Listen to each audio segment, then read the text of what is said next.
Баршаңызға қайырлы күн, құрметті ұстаздар.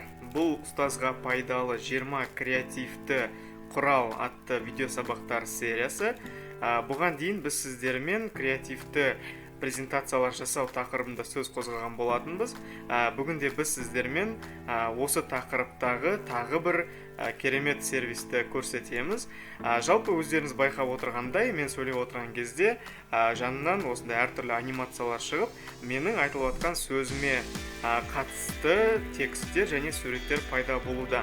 Жалпы осы нәрсені қалай жасауға болады және ол үшін қандай сервистерді қолданатынымызды біз бүгін осы сабағымызда көрсететін боламыз. Сабақты соңына дейін көріңіз және осындай креативті презентация жасауды үйреніп алыңыз. Жалпы бұл сізге неліктен қажет?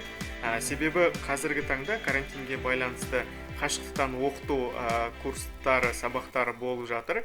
Сондықтан сіз өзіңіздің оқушыларыңызға осындай бір керемет видео презентация жасай аласыз және сіздің оқушыларыңыз бұл нәрсені бағалайды деген ойдамыз. Осы сабақтағы амалдарды қолдана отырып, өзіңіздің бірінші видео презентацияңызды жасап шығыңыз. Олай болса біз сабағымызды бастаймыз, мұқият қарап отырыңыз. Олардың барлығы Prezi деп аталатын онлайн сервистің көмегімен жасалынады. Ең алдымен өзіңіздің браузеріңізде prezi.com деген мекенжайды енгізіңіз. Сол кезде сізде мына бет ашылады.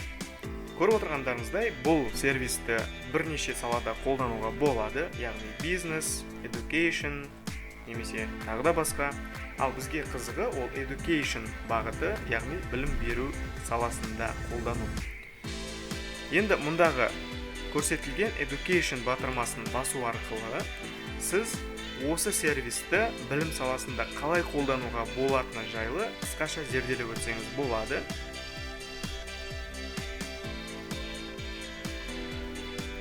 Мұнда барлық ақпараттар көрсетілген.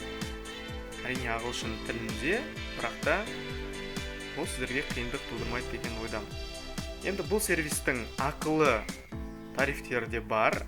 Онымен танысу үшін сіз мұндағы прайсинг бөліміне кіресіз.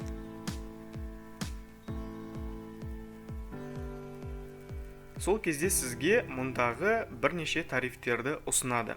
Әрине мұнда тарифтердің түрлері өте көп.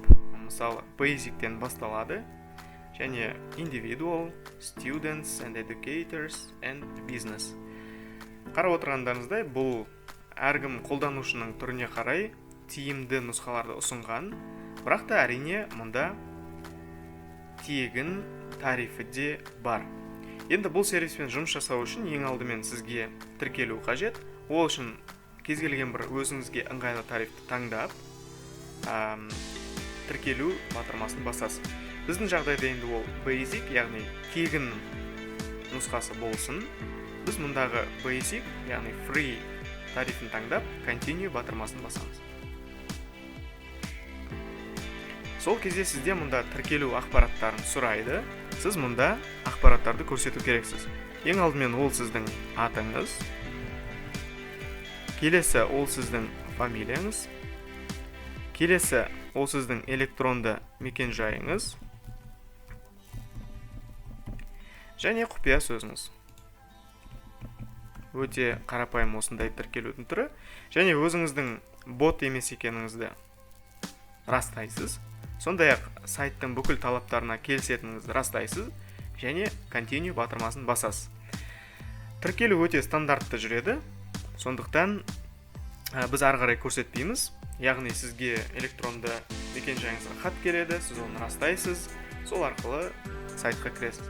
Біз бұл сервиске бұған дейін тіркеліп қойғандықтан бірден логин батырмасын басу арқылы сервиске кіріп жұмыс жасауды көрсетейік. Сонымен сервиске кіреміз.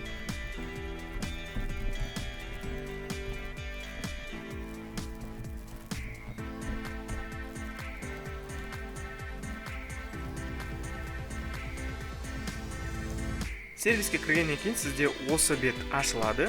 Және негізгі беттен көріп отырғандарыңыздай, мұнда сіз жаңа видеолар жасай аласыз, немесе видео конференция жасай аласыз. Сондай-ақ сіз жаңа өзіңіздің бұған дейінгі жасаған PowerPoint файлыңызды жүктей аласыз, яғни сонымен синхронды түрде жұмыс жасай аласыз. Және Advanced Create бұл көбінесе кеңейтілген түрде қолдануға қажетті функция. Біз ол жайлы сәл кейінірек тағы да тоқталып айтатын боламыз. Сондай-ақ, Prezi сервисінің көмегімен өте креативті презентациялар жасауға болады, және біз оны осы сабақтың екінші бөліміне қалдырамыз. Енді мұнда айта кететін бір нюанс бар. Егер де сіз бұл сервисті онлайн түрде ғана қолданатын болсаңыз, онда сізге ақылы тарифін алуға тура келеді. Және де егер де сіз қосымша қаражат шығарғыңыз келмесе және онлайн қолданғыңыз келмесе, онда сіз бұл сервисті офлайнда қолдана аласыз. Ол үшін сіз мұндағы сол жақтағы төменде көрсетілген Get Prezi Video on Desktop батырмасын басасыз. Сол кезде сізге мұнда осы сервистің офлайн нұсқасы жүктеледі.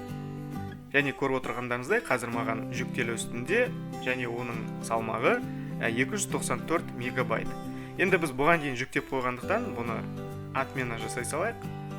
Және де жүктеп болғаннан кейін сіз ол бағдарламаны өзіңіздің компьютеріңізге орнату керексіз.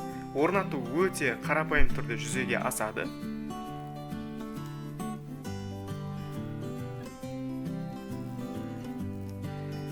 Жүктеліп болғаннан кейін сіз сол файлдың үстіне бір рет басасыз және мұндағы, яғни бағдарламаны компьютерге орнатуға келісемін батырмасын басасыз. Сол кезде сіздің компьютеріңізге бұл бағдарлама орнатылады. Және қосымша ештеңе жасаудың қажеті жоқ, тек қана бір батырма. Мен бұл бағдарламаны компьютеріме орнатуға келісемін. Сол кезде сіздің жұмыс үстеліңізде, яғни рабочий столыңызда осы белгі пайда болады.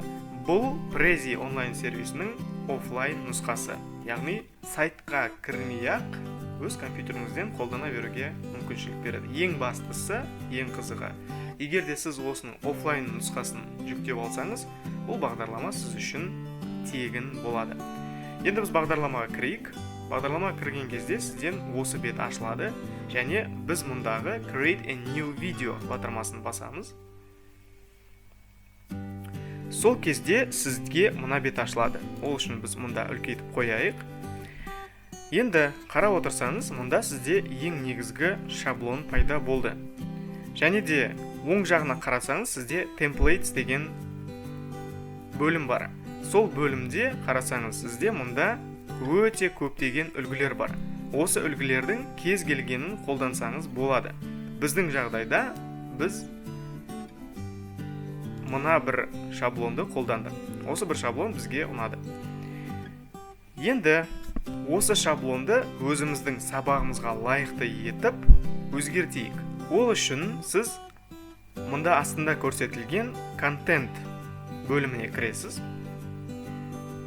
Және де қайтадан оң жағындағы бөлімге қарайсыз. Мұнда сізде add text, яғни сіз текст қоса аласыз мұнда.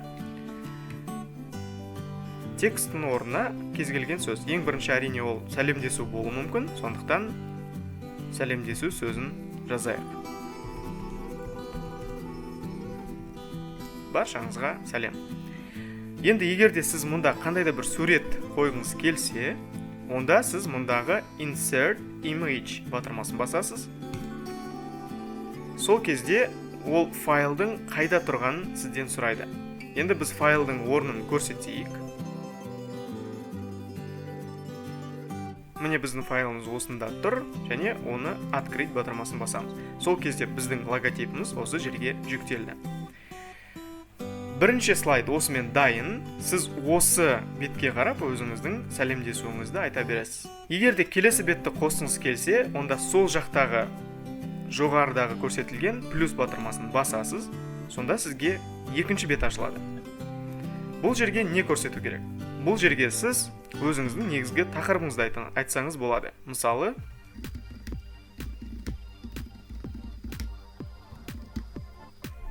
ұстазға пайдалы 20 креативті құрал, және де біз тағы да осы жерге сурет жүктегіміз келеді. Суретті біз бұған дейін дайындап қойған болатынбыз. Ол үшін қайтадан Insert Image, және де суреттің тұрған мекен жайына барамыз. Біздің суретіміз мұнда тұр, және біз соны таңдап, открыть батырмасын басамыз. Сол кезде біздің курсымыздың негізгі суреті осында орнатылады. Тура солай сіз келесі бетке көшесіз. Келесі бетте мысалы қалай жасауға болады деген сұрақ болсын. Және де сіз мұнда енді өз компьютеріңізден емес, осы сервистің өзі ұсынған суреттерді қолдана аласыз. Ол үшін сіз Insert Image батырмасының астында тұрған поискке өзіңіздің қалаған сөзіңізді жаза аласыз. Мысалы, бізге сұрақ белгісінің суреті қажет болсын. Ағылшынша жазайық, question, сұрақ деген сөз. Және мұнда сізге өте көптеген сұрақ деген терминге сәйкес келетін суреттерді көрсетеді. Кез келген біреуін таңдайық. Мысалы, мына бір сурет. Немесе мына бір суретті де таңдасақ болады. Жақсы, бұл бетті жасап болдық. Тура осылай сіз келесі беттерді де өңдей бересіз. Әр бетке өзіңіздің презентацияңызға сәйкес келетін суреттерді және де қысқаша сөйлемдерді қойсаңыз болады. Өзіңіздің презентацияңыз жасап болғаннан кейін сіз мұнда 4-ші батырма, яғни рекорд батырмасын басасыз. Рекорд дегеніміз ол ағылшыншадан аударған кезде жазу дегенді білдіреді. Және де сіздің презентацияңыз дайын тұр. Енді сіз осыны видео сабақ ретінде жазыңыз келеді. Ол үшін мұнда Start Recording деген батырманы басасыз.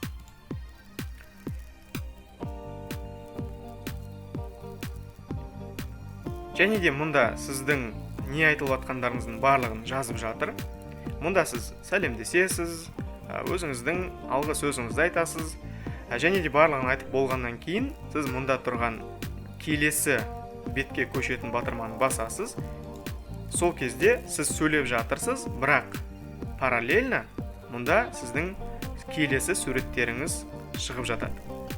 Бұл өте керемет, сіз аса бір назарыңызды аудармайсыз. Және де бұл қарап отырған адамға ақпараттарды өте жеңіл қабылдауға мүмкіндік береді. Яғни бұл презентация жасаудың жаңа бір креативті нұсқасы. Өзіңіздің презентацияңыз жасап болғаннан кейін сіз мұндағы стоп батырмасын басасыз, және де done recording батырмасын басып, өзіңіздің бұған дейінгі жазылған видеоңызды бір қарап шығуыңызға болады. Егер де сізде кейбір нәрселерді қырқып тастау керек болатын болса, онда сіз мұнда сол жақта көрсетілген trim батырмасын басасыз, және де керек емес бөлігін қырқып тастасаңыз болады. Әдетте ол бас жағы және соң жағы болады.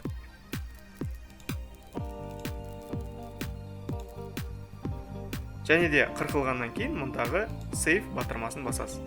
Егер де барлығы дұрыс болатын болса, сізге ұнап тұрса, онда сіз мұндағы save and share батырмасын басу арқылы видеоны өзіңізге сақтай аласыз.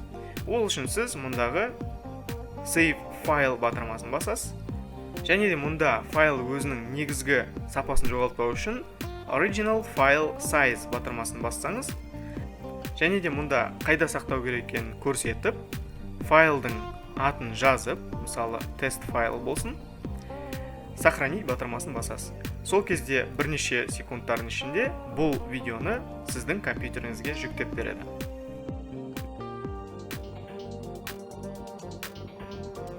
Жүктеліп болғаннан кейін сіз осы файлды көру үшін файлды қайтадан тауып алып, жүктелген жерінен 2 рет басу арқылы тексеріп көре аласыз. Міне бұл файл сізге қазір толығымен қолжетімді. Сіз бұл файлды алып, өзіңіздің YouTube арнаңызға немесе WhatsApp әлеуметтік желілер арқылы өзіңіздің оқушыларыңызға жіберсеңіз болады. Тура осылай креативті видео презентацияңызды жасап көріңіз. Біздің сабағымыз осымен аяқталды. Келесі кездескенше.